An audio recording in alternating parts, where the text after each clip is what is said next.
চাঁদাবাজি তো সেই শুরু থেকে হয়ে আসতেছে বিভিন্ন রাজনৈতিক দলের হাত ধরে। এখন যেহেতু এটাও একটা রাজনৈতিক দল, এখানে অনেক মানুষ রয়েছে, সবাইকে তো আমাদের চেনাও সম্ভব না কে কতটা চায়, কে কতটা পারবে এবং কে কতটা সৎ অসৎ। তো সেই হিসেবে দু একটা স্ক্যান্ডাল সব জায়গাতেই থাকে, কিন্তু সবথেকে বড় বিষয় হচ্ছে আপনার দল সেই বিষয়ে কী পদক্ষেপ নিল। তো আমাদের দল কিন্তু এনসিপি কিন্তু সাথে সাথে সেই বিষয়ে পদক্ষেপ নিয়েছে এবং বৈষম্য বিরোধী তাদেরকে কিন্তু স্থায়ীভাবে বহিষ্কার করে দেওয়া হয়েছে।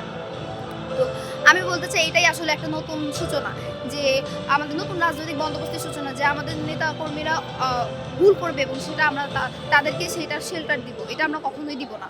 যখন এক জায়গায় অনেক মানুষ কাজ করে, দু একজন ভুল করবে এবং ভুল যখন অন্যায় রূপান্তর হয়, তখন সেই অন্যায় আমরা কখনোই মাফ করব না, সেটা আমাদের যত বড় নেতাই হোক না কেন।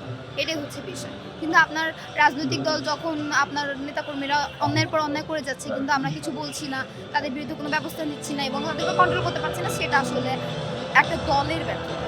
নতুন বাংলাদেশ গড়ার জন্য প্রথমত কি প্রয়োজন, আমাদের অনেকগুলো, যেখানে আমাদের কিছু সিস্টেম পরিবর্তন, যেটা আমরা হয়তো স্বৈরাচারকে পতন করেছি, কিন্তু ওই সিস্টেমগুলো এখন পর্যন্ত পরিবর্তন করতে পারিনি এবং সেই সিস্টেমগুলো একইভাবে ফ্যাসিবাদের আওতাতেই রয়ে গেছে।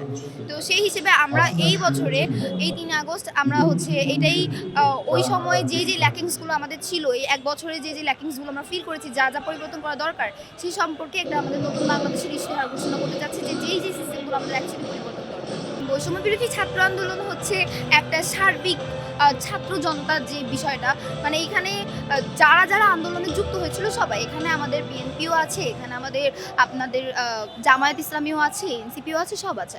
আর এনসিপিটা হচ্ছে একটা নতুন রাজনৈতিক দল, যেটা হচ্ছে আমরা অনেক সময় অনেক কিছু পরিবর্তন রাজনৈতিকভাবে অংশগ্রহণ না করে রাজনীতি পরিবর্তনটা আসলে সম্ভব না, আমি মনে করি।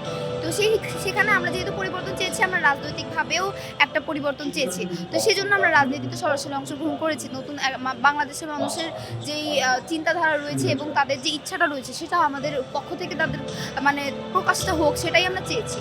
তো সেই হিসেবে বৈষম্য বিরোধী ছাত্র আন্দোলনে যারা রয়েছে, যারা এনসিপিকে ধারণ করে, এনসিপির মূলনীতি ধারণ করে, তারা অবশ্যই এনসিপিতে চলে এসেছে এবং যারা হচ্ছে যে এনসিপির মূলনীতি ধারণ করে না, হতেই পারে সে একটা রাজনৈতিক দল হিসেবে এটাকে পছন্দ নাই করতে পারে, বা অন্যান্য কোনো দলের নীতি তার পছন্দ হতে পারে, তখন সে সেখানে গিয়েছে। তো বৈষম্য বিরোধী ছাত্র আন্দোলনের যেই সংগঠনটা এবং এনসিপি, দুটা সম্পূর্ণ আলাদা, কারণ একটা রাজনৈতিক এবং একটা অরাজনৈতিক, কিন্তু আমাদের দুইজনেরই স্পিরিটটা সেম।